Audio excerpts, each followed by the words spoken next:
महाराजा पुष्पेंद्र सिंह जी, आज उनका जन्मदिन भी है। बहुत बहुत मुबारक। और कामना करता हूं कि दूसरा जब इनका जन्मदिन आएगा इससे भी ज़्यादा उसमें हम आकर भाग लेंगे। डोटासरा जी हमारे प्रेसिडेंट साहब अभी बोलकर गए हैं। गर्ग साहब, सुभाष गर्ग जी, रमेश मीना जी, महारानी साहिबा, एमएलए साहब और नेतागण और सत्कार जो मेरे भाइयों बहनों, आज आपके पास जो राहत कैंप है उसको मैं देखकर आया हूं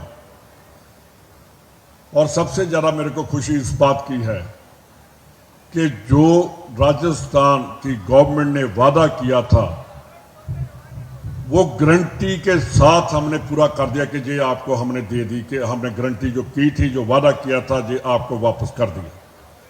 मैंने लोगों के साथ बात की, जो खेतीबाड़ी के संघ हैं उसके ऊपर 60% सब्सिडी, ये बहुत बड़ी बात है। लंपी का जो गाय आपकी जो मर गई, 40,000 रुपये, पहली स्टेट है हिंदुस्तान की जिसने ये स्कीम लागू किया। पूरे हिंदुस्तान में किसी गवर्नमेंट ने ये पैसा नहीं दिया। 1,000 रुपया पेंशन। मैंने सीएम साहब को कहा था कि जब जब कांग्रेस की सरकार रही है तब तब पेंशन बढ़ी है। बीजेपी की गवर्नमेंट में एक बार भी उन्होंने कोई बढ़ोतरी नहीं की। तो जहां दूसरा लिखते हैं तो वहां पिछली गवर्नमेंट का और अपनी गवर्नमेंट का कंपैरिजन भी आना चाहिए कि हमने इतनी बार पेंशन बढ़ाई, बीजेपी ने एक बार नहीं की। तीसरा, मैं स्मृति ईरानी आज भी सुबह बोल रही थी, मैं पूछना चाहता हूं कि बहन जी, जब आप कांग्रेस की गवर्नमेंट थी डॉक्टर मनमोहन सिंह जी की, कभी कीमत बढ़ी 10 रुपए, कभी 5 रुपए, तो ये सिलेंडर लेकर गली गली में घूमती थी कि कांग्रेस ने इतना बढ़ा दिया। आज 1100 है। कहां चली गई हम स्मृति ईरानी के? घर में गैस चूल्हा जलाना इसने बंद कर दिया। यहां राजस्थान में आकर देखे, 500 रुपए की सब्सिडी हम दे रहे हैं, हिंदुस्तान की गवर्नमेंट नहीं दे रही। ये बीजेपी वाले सिर्फ मार्केटिंग कर सकते हैं, ये लोगों की भलाई का काम नहीं कर सकते। कांग्रेस ऐसी पार्टी है जो मार्केटिंग में तो पीछे है पर लोगों के काम करने से सबसे ज्यादा आगे है। हमारे लीडर खड़गे जी, राहुल जी, उनका कि वो काम करो जो लोगों की भलाई हो सके। आपने देखा होगा, पुराने जो लोग बैठे हैं मेरे सामने, इंदिरा गांधी जी ने जब गहलोत साहब मेरे ख्याल उस टाइम एमपी होंगे 72-73 में, तो उस टाइम इंदिरा जी ने कहा था कि गरीबी हटाओ। आज वही जो नारा था हम आज पूरा कर रहे हैं, जो इंदिरा गांधी जी ने 40 साल पहले, 50 साल पहले कहा था। अभी अध्यक्ष जी ने कहा कि हमारे प्रधानमंत्री जी मोदी साहब अमेरिका में जाकर बातें करते हैं। मैं पूछना चाहता हूं कि आकर जहां तो बताओ, क्या आप कहते हैं कि 70 साल कांग्रेस ने क्या किया? राजस्थान में एक स्टेज पर खड़े हो जाएंगे, वो बहुत बड़े नेता हैं, उनका छोटा कोई आ जाए तो उनके पूछेंगे कि बताओ जो हमने किया पूरे हिंदुस्तान में किया, जो राजस्थान की गवर्नमेंट ने किया, कहीं पूरे हिंदुस्तान में 25 लाख का जो इलाज फ्री है, मोदी साहब वही पूरे हिंदुस्तान में लागू कर दें। गरीब के घर खाने के लिए नहीं होता तो इलाज कहां से कराएगा? राजस्थान की गवर्नमेंट है जिसने पहले कानून लाकर गरीब का इलाज, अमीर हो या गरीब हो, उसका इलाज गवर्नमेंट करवाएगी। बहुत सारी स्कीमें हैं कि जो बीजेपी नहीं कर सकी।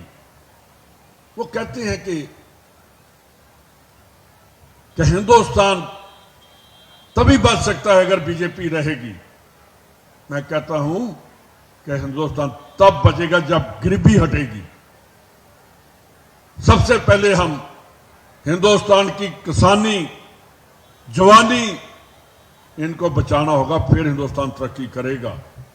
जय जवान जय किसान का नारा महात्मा उन्होंने शास्त्री जी ने दिया था। आज ना जवान मिल रहा है ना किसान मिल रहा है। सबसे ज्यादा अगर आर्मी में लोग जाते हैं, जवान जाते हैं, जो झुंझुनू डिस्ट्रिक्ट के जाते हैं आपके, सबसे ज्यादा राजस्थानी। तो अब क्या चार साल के बाद वो पेंशन आएंगे कि सर्विस खत्म होगी? 4 साल के बाद 18 साल का जाएगा और 22 साल का वापस घर पहुंच जाएगा। देश को बचाने के लिए आर्मी जो है परमानेंट आर्मी होती है। तो ये कहते हैं कि 4 साल में वो वापस आकर करेगा, क्या करेगा, कैसे देश बचेगा? मैं बॉर्डर पर रहता हूं, मेरा अपना गांव सेकंड डिफेंस लाइन पर है, तो हमें पता है कि पाकिस्तान के साथ क्या क्या हमें मुश्किलें आती हैं। वहां तो वही काम करेगा जिसमें गुर्दा होगा देश की आजादी, देश की कौम की रक्षा के लिए। भाइयों, इनकी ड्रामेबाजी, इनकी जुमलेबाजी सुननी बंद कर दो। जो प्रधानमंत्री 7 साल में 2000 का नोट नहीं चला सका, वो देश को क्या चलाएगा? यही सबसे बड़ी बात है। हमने तो 70 साल चला लिया देश, नोट नहीं बंद किए, हमने फैक्ट्रियां लगाई, इन्होंने बेच दी। जो सरकारी थे उनको पूछो कितने इन्होंने सेक्टर कितने बेच दिए। अब रेलवे की, आपका राजस्थान का ही है, वो उसकी तैयारी है कि रेलवे भी बेच दो प्राइवेट को। हमें देश को बचाने के लिए कांग्रेस को वापस लेकर आना होगा। और मेरे को पूर्ण विश्वास है राजस्थानियों, हमारा और पंजाबियों का बहुत, आपका और पंजाब वालों का बहुत फर्क नहीं है। जब भी कभी रेवोल्यूशन आया है तो राजस्थान ने सबसे पहले देश की नब्ज पहचानी है कि हमने करना क्या है। 2023 में आप देख लो कि देश को बचाना है कि बर्बाद करना है। एक कांग्रेस है, एक बीजेपी है, एक देशभक्तों की पार्टी है। मैं बीजेपी वालों को कई बार मैंने चैलेंज किया है कि आकर कहीं ये तो बताओ कि किन्होंने देश की आजादी के लिए काम किया, किसने देश की आजादी के लिए अपनी कुर्बानी, फांसी के फंदे पर चढ़े, कौन काले पानी में गया? काले पानी का मतलब है कि ना वापस आने वाला पानी, तभी उसका नाम काला पानी पड़ा था। सबसे पहले जो जहाज उतरा वो काले पानी में उतारा गया था, उसमें सबसे ज्यादा थे तो पंजाबी थे जो कभी वापस नहीं आए। तो जो बताएं बीजेपी वाले, हम तो खड़े होकर कह सकते हैं कि हमारे जो बुजुर्ग थे उन्होंने देश के लिए कुर्बानी दी है। हमें देश के लिए दर्द है कि कैसे हमने आजाद करवाया। यार इनको क्या पता? ये तो ईस्ट इंडिया कंपनी बनी है, जैसे वहां कंपनी आई थी देश को लूट कर लेकर चली गई, तो वैसे ही बीजेपी वाले अडानी अंबानी को लेकर आ रहे हैं कि देश को लूट कर ले जाओ। वो कभी नहीं हम होने देंगे। मैं आप सबको एक ही बात कहना चाहता हूं कि 2023 में राजस्थान में सरकार बनाओ और बनेगी। मेरे को पूर्ण विश्वास है। जब मैं आया था तो लोगों ने कहा ये क्या है। मैं आज पंजाब वालों को कहता हूं कि जाकर अगर राज चलाना है तो राजस्थान से देख कर आओ।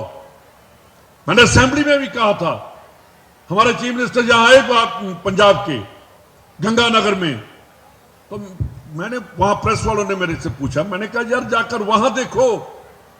दिल्ली वालों को मैंने कहा जाकर राजस्थान में देखो, इनके भाषण मत सुनो, मोदी जी और ये आदमी मार्केटिंग करते हैं। तो मैंने कहा जो राजस्थान की कांग्रेस की गवर्नमेंट है वो लोगों की सेवा करती है, लेक्चर नहीं करती। गहलोत साहब, आप पुराने कांग्रेसी हैं, पूरी कांग्रेस की लीडरशिप आपको गांधीवादी भी मानती है आपको जो कर्म करते हैं, आप काम करते हैं, आप गरीबों के लिए काम करते हैं, आप अमीरों के लिए नहीं काम करते। जो गरीबों की सेवा करेगा वही आगे बढ़ सकता है। इन शब्दों के साथ मैं दोबारा महाराज साहब को मुबारकबाद भी देता हूं और आप लोगों का धन्यवाद करता हूं कि इतनी गर्मी में बैठकर आप लोग हमारा इंतजार कर रहे थे, आपने हमें सुना। बहुत बहुत धन्यवाद। जय हिंद, जय भारत।